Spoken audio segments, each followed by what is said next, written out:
Hello students, जैसा कि आज जो हम पढ़ने जा रहे हैं मिक्स्ड ग्रुपिंग ऑफ सेल्स, ठीक है। Current drawn from series combination of the cells, current drawn from parallel combination of the cells. Now कुछ सेल्स यहाँ पर हमने किसमें कनेक्ट किए हैं, कुछ सेल्स का कनेक्शन हमने किया है सीरीज में, और आइडेंटिकल सेल्स ही लेते हैं। क्या लेते हैं? आइडेंटिकल सेल्स लेते हैं।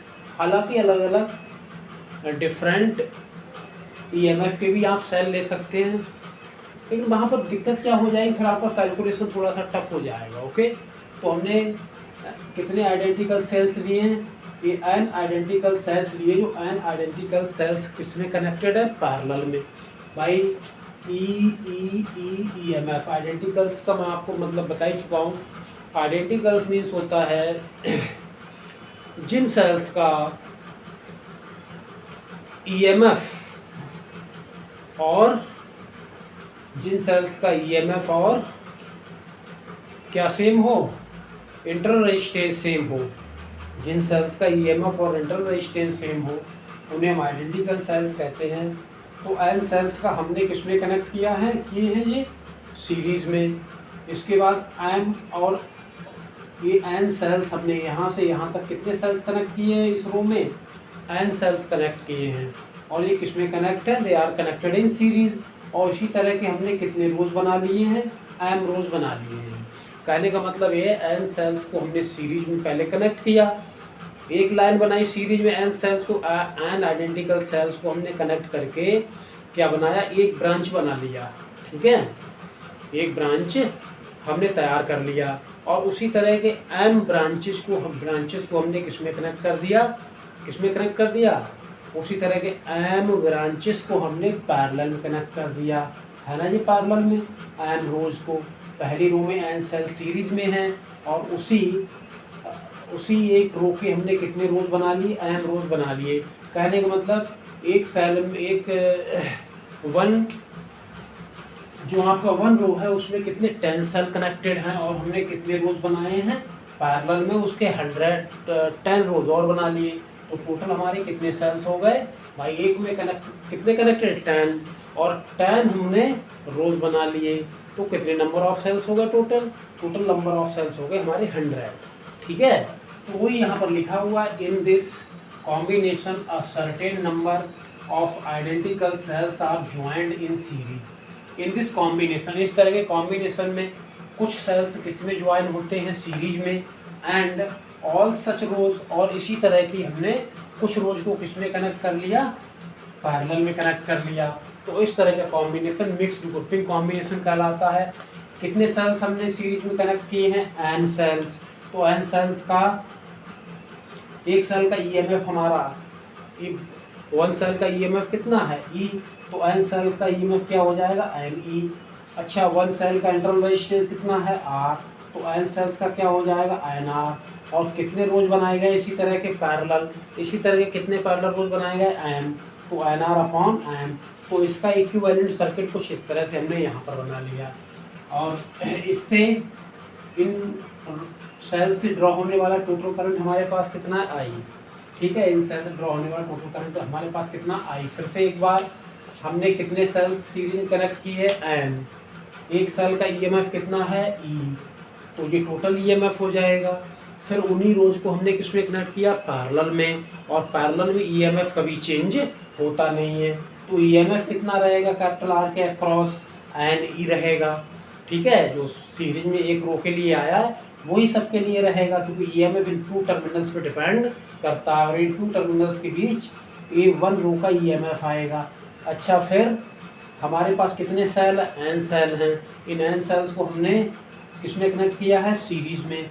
एक सेल का इंटरनल रेजिस्टेंस कितना? आर। तो एन सेल का कितना हो गया? N R. इसी तरह हमने कितने रोज बनाए पैरेलल में? एम और अपॉन एम। तो इसका हमारा ये आ गया, ठीक है ना। स्टार्ट करते हैं अपना डेरिवेशन। तो टोटल नंबर ऑफ सेल्स कितने हो जाएंगे? नोट कर लीजिए, स्क्रीनशॉट लीजिए, ठीक है। फर्स्ट टू टेक स्क्रीनशॉट, आप नोट कर लीजिए। फिर तो total number of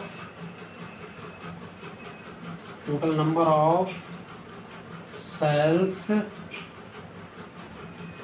are connected in this circuit, in the given circuit, in the given circuit, ये सही रहेगा, in the given circuit। तो दिए हुए सर्किट में कितने सेल्स कनेक्ट हैं इन द गिवन सर्किट, ठीक है। Total number of cells are connected in the given circuit. तो एक रो में कितना कनेक्ट है, एक रो में हमारा n सेल कनेक्ट है और कितने रोज बनाए गए m। तो टोटल इस सर्किट में कनेक्टेड सेल कितने हो जाएंगे n, एक रो में n, और उस एक रो के कितने रो बनाए गए m रो, उसी तरह के m रोज को पैरेलल कनेक्ट किया है तो n m हो जाएगा टोटल नंबर ऑफ सेल्स, ठीक है ना। अब EMF क्या होगा, total EMF across resistance R n m, total EMF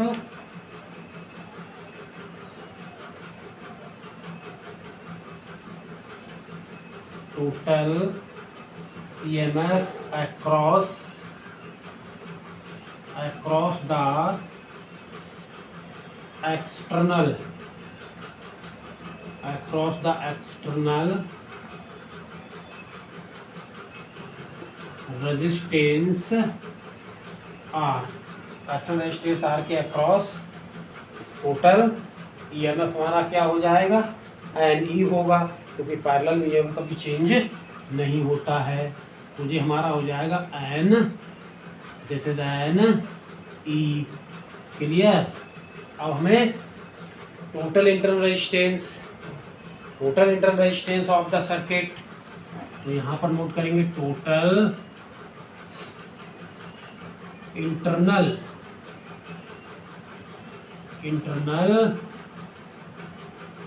resistance of the cells. Total internal resistance of the cell कितना हमारा, ऑफ द सेल्स क्या है, total internal resistance of the cells in series, total internal resistance of the cells in series for one branch, for one row. तो one रो के लिए कितना हो जाएगा भाई, एक सेल का कितना है इंटरनल रेजिस्टेंस एक सेल का कितना है R, तो n सेल का कितना हो जाएगा NR। अब हमने इसको किस में कनेक्ट कर दिया, पैरेलल में। कितने रोज बनाए पैरेलल में, m रोज बनाए हैं, ठीक है। तो पैरेलल निकाल लेते हैं इसका, ओके।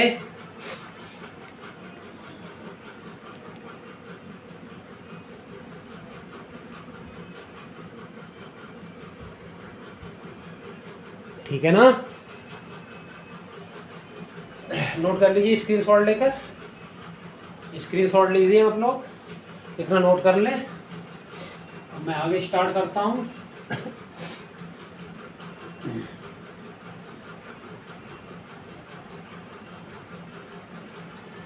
अब m सेल्स किस में कनेक्ट हैं भाई, m रोज बनाए हैं तो parallel, net internal resistance of m rows, ठीक है। तो total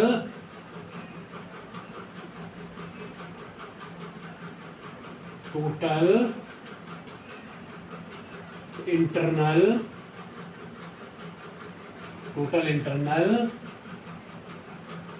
resistance of m rows are connected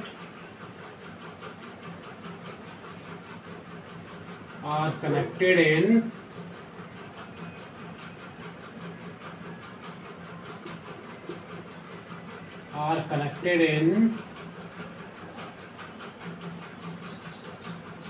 parallel.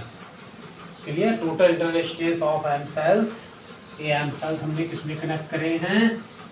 Parallel में। तो 1/r equal to 1/r plus 1/r plus 1/r plus dot dot कितने टर्म्स तक? एम सेल्स कनेक्ट किए हैं, M terms. तो इन सभी का सम बेटा क्या आ जाएगा? ये आ जाएगा m/r। समझ रहे हैं? मैथमेटिक्स में होता है 1/r इक्वल टू, हमने पैरेलल में कितना मान लिया है? r मान लिया है। तो 1/r equal to 1/r plus 1/r plus 1/r plus dot dot M terms. कितने टर्म्स तक? एम टर्म्स तक। तो इसी तरह से देखिए, हम इस r का वैल्यू निकालें तो इसका रेसिप्रोकल कर देंगे, करेंगे नहीं करेंगे? तो r इक्वल टू क्या आ जाएगा? क्योंकि वैल्यू तो हमें r का चाहिए। वैल्यू किसका चाहिए? वैल्यू हमें r का चाहिए। अब r की वैल्यू की ज़रूरत है हमें, तो हम इसको रेसिप्रोकल कर देंगे। जब हम इसका रेसिप्रोकल करेंगे तो r इक्वल टू हमारा आ जाएगा r/m। क्लियर? अब टोटल रेजिस्टेंस क्या हो जाएगा सर्किट का? क्योंकि इसके साथ एक्सटर्नल रेजिस्टेंस भी लगा हुआ है। ये सब हम क्यों कर रहे हैं? हम करंट निकालने के लिए ऐसा कर रहे हैं। भाई करंट निकालने का फार्मूला होता है total EMF upon total resistance. तो रेजिस्टेंस हमने एक रो का सीरीज में निकाल लिया, उसी तरह के एम रोज पैरेलल करंट तो हमने पैरेलल का निकाल लिया। अब उसके साथ एक एक्सटर्नल और कनेक्ट है, तो एक्सटर्नल भी उसके साथ क्या करेंगे? ऐड कर लेंगे। तो कर लीजिए यहाँ पर इसको इसके साथ ऐड होके, तो total resistance of the circuit, total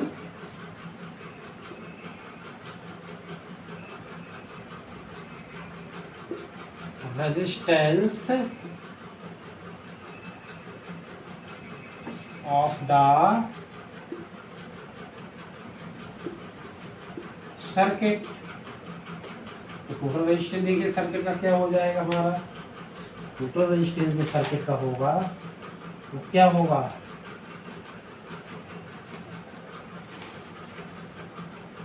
चलिए, इस तरह के हमने कितने रो कनेक्ट किए? इस एनआर के एम रोज कनेक्ट किए, तो यहाँ पर एनआर भी साथ में आएगा। भाई यहाँ पर एनआर की हमने एम रोज कनेक्ट की है, ठीक है भाई। एक रो का सीरीज में क्या था? थोड़ी सी मिस्टेक हो गई, इसको सही कर ले। एक रो का सीरीज में क्या था? एक रो का सीरीज में था एनआर। सीरीज में कनेक्ट है रो, तो एक रो का सीरीज में कितना है? एनआर है। एक रो का जो सीरीज में है वो हमारा कितना है? एनआर है। इसी तरह के एम रोज हमने कनेक्ट किए, तो यहाँ पर एनआर और यहाँ पर एनआर। तो इस छोटी छोटी चीज़ों को आप ध्यान रखें थोड़ा, एम टर्म्स तक। तो एम ऊपर आ जाएगा, एम अपॉन एनआर। फिर से एक बार देखिए, एक रो का हमारा कितना है? एनआर है। एन ही चेंज नहीं होगा क्योंकि किसमें है? पैरेलल में। पैरेलल में ईएमएफ चेंज नहीं होता है। ध्यान रखिए इस चीज़ को, पैरेलल में ईएमएफ चेंज नहीं होता है क्योंकि पैरेलल में टर्मिनल्स के बीच जितना ईएमएफ यहाँ पर लगा उतना ही यहाँ पर, उतना ही यहाँ पर। तो आर के अक्रॉस ईएमएफ क्या होगा? किसी एक रो का होगा। लेकिन total internal resistance of the N cells का इंटरनल रेजिस्टेंस क्या होगा? एक सेल का आर है तो एन सेल्स का एन आर हो जाएगा, ठीक है। अभी एन आर के हमने कितने रो बनाए? एम रोज को। भाई एन आर के हमने एम रोज किसमें कनेक्ट किए? पैरेलल में। तो total internal resistance of M rows are connected in parallel. तो एक रो का कितना है? N R. एक रो का बेटा कितना? N R. तो इसी तरह कितने रोज कनेक्ट किए? एम रोज, एम टर्म्स तक रोज कनेक्ट किए, तो 1/n/r plus 1/n/r plus 1/n plus dot dot M terms m/n/r। हमें r' का वैल्यू चाहिए, तो यहाँ पर आ जाएगा हमारा nr/m। अब total resistance of the circuit, total resistance of the circuit क्या हो जाएगा? इसके साथ एक एक्सटर्नल भी लगाया गया है, ठीक है। इसके साथ क्या लगाया? हमने एक एक्सटर्नल भी लगाया है। तो nr/m प्लस कैपिटल R। अब यहाँ से देखिए टोटल ईएमएफ हमारे पास है, टोटल रेजिस्टेंस सर्किट का। तो यहाँ से सर्किट में इसमें इसके अक्रॉस हम टोटल करंट निकाल सकते नहीं निकाल सकते? या सर्किट में फ्लो होने वाला टोटल करंट हम कैलकुलेट कर सकते नहीं कर सकते हैं। स्क्रीनशॉट लेके नोट कीजिए यहाँ तक, ठीक है, नोट करते रहिए साथ साथ में स्क्रीनशॉट लेकर, अदरवाइज आप कहेंगे कि इरेज कर दिया और हम नोट नहीं कर पाए, ठीक है। तो करंट इक्वल टू क्या हो जाएगा, करंट का फार्मूला क्या होता है, current I equal to total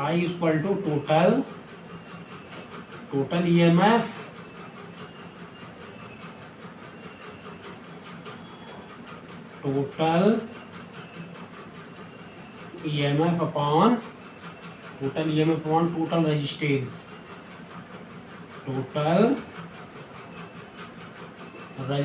समझ रहे हैं मेरी बात, ठीक है, समझ में आ रहा है।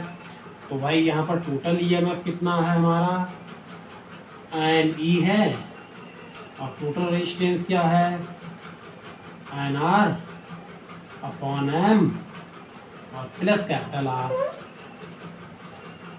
N E upon N R upon M plus capital are.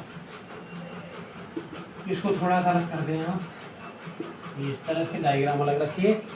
यहाँ से एलसीएम कर लेंगे, जब यहाँ से एलसीएम करेंगे तो फार्मूला क्या बनेगा, जब यहाँ से एलसीएम होगा तो फार्मूला हमारा बन जाएगा, जो फार्मूला हमारा बनेगा current I equal to, LCM कर लीजिए यहाँ से हमने एलसीएम करा तो एन ई एम का एलसीएम करेंगे, N R plus M R, ठीक है ना। ये एलसीएम करेंगे तो एम और आर का multiply M R upon M. Clear हो गया ना। अब इसको ऊपर पलट के पहुंचा दीजिए, कीजिए साहब, स्क्रीनशॉट लेके नोट कीजिए, करें जल्दी से। इसको भी इरेज कर दे साथ में, तो शायद आपने बना लिया होगा इससे, ठीक है, इसको आपने बना लिया होगा।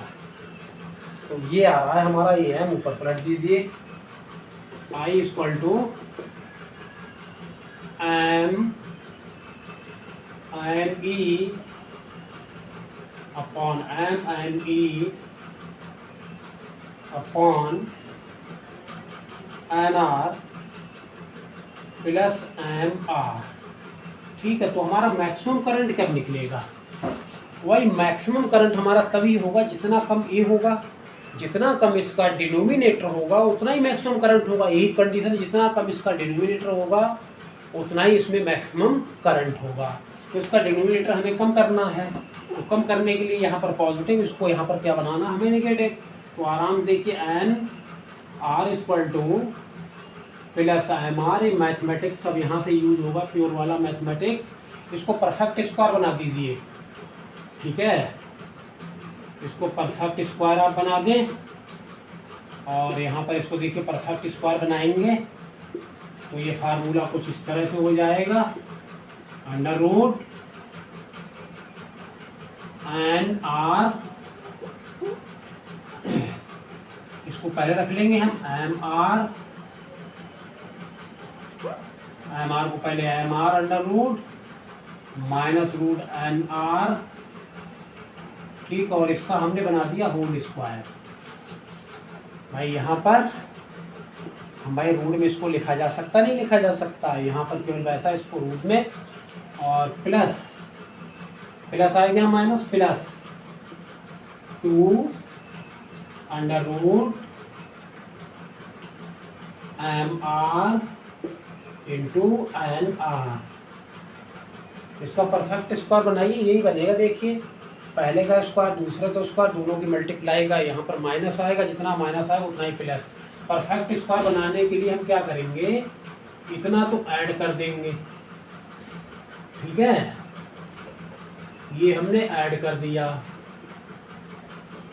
और जितना ऐड किया हमने परफेक्ट स्क्वायर बनाने के लिए उतना ही यहाँ पर हम क्या कर देंगे, सब्ट्रैक्ट कर देंगे, उतना ही हम यहाँ पर क्या करेंगे, यहाँ से सब्ट्रैक्ट कर देंगे। हमने सब्ट्रैक्ट कर दिया तो माइनस वाला था वो इसमें आ गया, और प्लस वाला ये बचा, okay.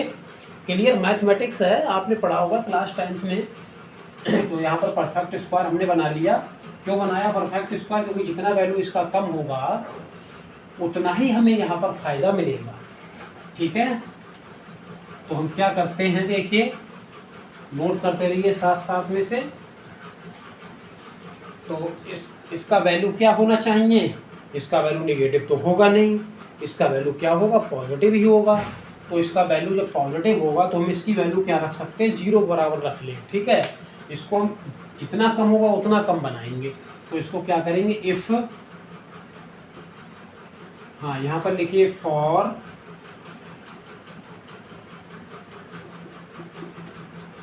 Maximum current, for maximum current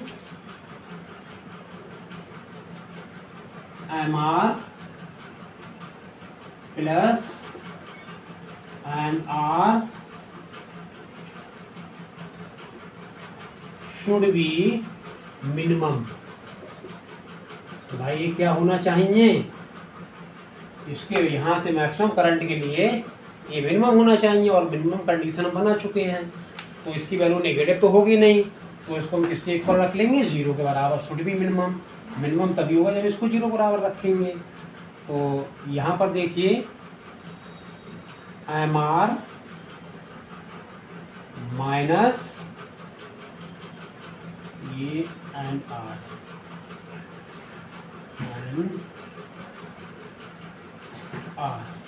MR NR equal to 0।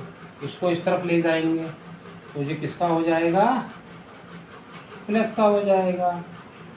तो अंडर रूट NR। अब स्क्वायर हटाने के लिए क्या करेंगे? दोनों तरफ का स्क्वायर कर लो भाई। स्क्वायर हटाने के लिए क्या करोगे? दोनों तरफ का स्क्वायर कर लेंगे।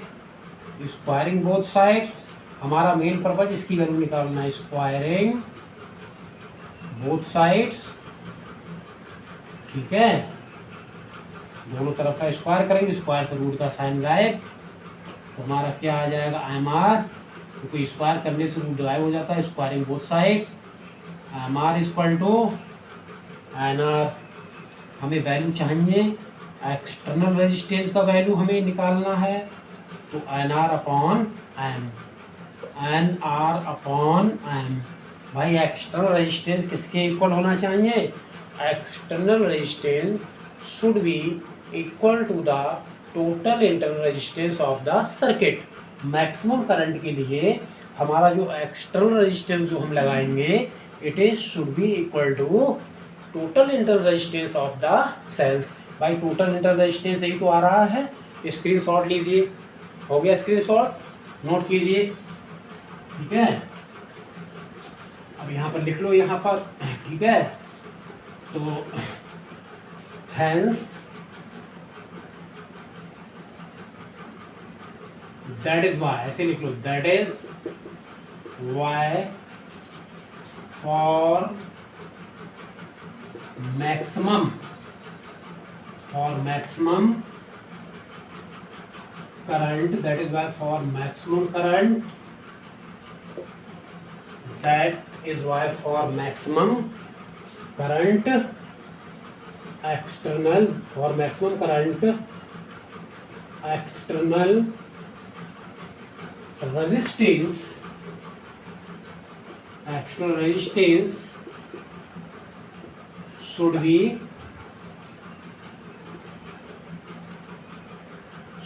be equal to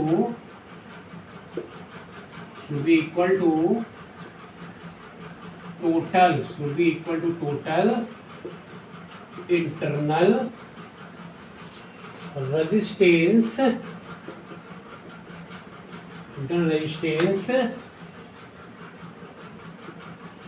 of the circuit।